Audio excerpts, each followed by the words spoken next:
Picture this, Habs faithful. The Montreal Canadiens, fresh off a thrilling Eastern Conference final run, are aggressively pursuing the final pieces of a championship puzzle. The biggest, most glaring hole in our roster, a proven elite second-line center, seemed to have a perfect, almost cinematic solution just days ago. Dylan Larkin, the captain of the Detroit Red Wings, a complete two-way pivot who had reportedly requested a trade.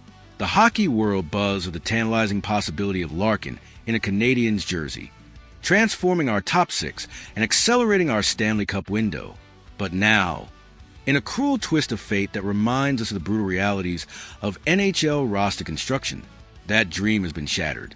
Dylan Larkin's trade list has been revealed, and the Montreal Canadiens are not on it. Let's set the scene with the devastating news that has landed like a punch to the gut for every Habs fan.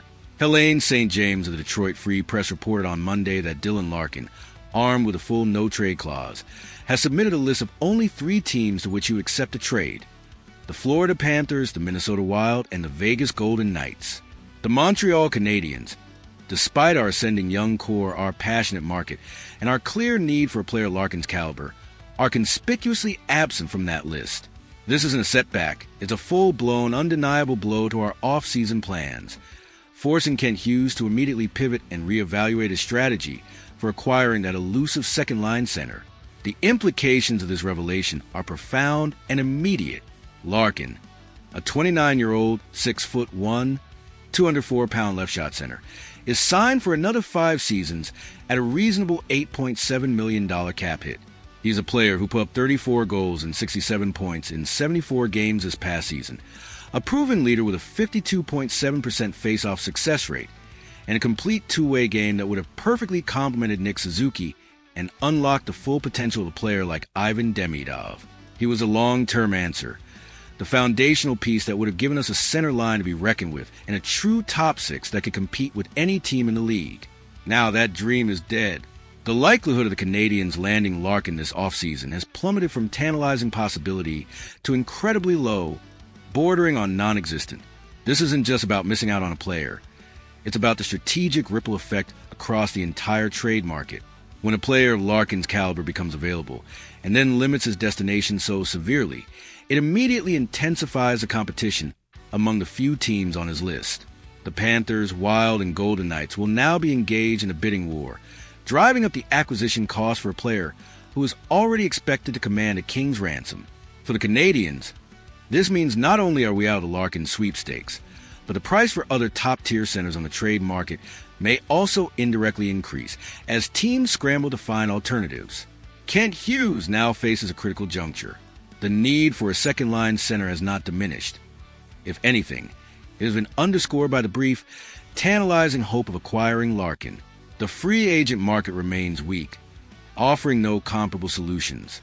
This means Hughes must redouble his efforts in the trade market, exploring every other available option with renewed urgency and creativity. Names like Vincent Trocheck, Connor Zary, and even the possibility of revisiting the Alexis Lafreniere discussions now take on even greater significance. The blueprint for our championship roster remains the same, but the path to achieving it has just become significantly more challenging. This situation also highlights the inherent complexities and frustrations of navigating the modern NHL landscape, where player empowerment through no-trade clauses can dictate the terms of engagement for even the most aggressive and well-resourced general managers. Hughes had the prospects, the picks, and the cap space to make a compelling offer for Larkin. He had a compelling vision for how Larkin would fit into our ascending young core. But ultimately, the player's personal preference, his decision to exclude Montreal from his list, trumps all other considerations.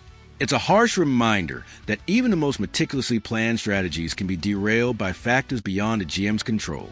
The question now shifts from can we get Larkin to who else can we get? Hughes has proven himself to be a resourceful and innovative GM, capable of finding value in unexpected places and executing complex trades. The search for that second-line center will continue, and will undoubtedly be the defining narrative of our offseason. Whether it's a proven veteran like Trocheck, a reclamation project with high upside like Zary, or a bold pivot to acquire another top-6 winger and shift our internal center options, the pressure is on Hughes to deliver a solution that keeps our championship window wide open. So, Let's throw the toughest, most immediate question of this new reality directly at the passionate Habs faithful. With Dylan Larkin officially off the table, Kent Hughes must pivot quickly to secure a second-line center. Which of the remaining potential trade targets, be it Vincent Trocheck, Connor Zary, or another name entirely, do you believe is the most realistic and impactful acquisition for Canadiens this summer? Or should Hughes consider a more radical approach?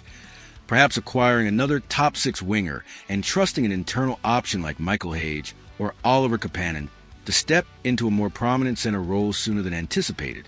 What's your call? Who is the next target? And what is the new path forward for our second-line center? Drop your most passionate, most detailed argument in the comments, and let's ignite this debate until it burns hotter than the Bell Center on a Game 7 night. As we absorb this tough, and recalibrate our expectations for the offseason, one truth remains. The Montreal Canadiens are on an undeniable ascent. The dream of a Stanley Cup is real, and Kent Hughes will stop at nothing to achieve it. Smash that like button and subscribe immediately, because we will be covering every single rumor, every negotiation, and every strategic pivot as it happens. Habs Nation.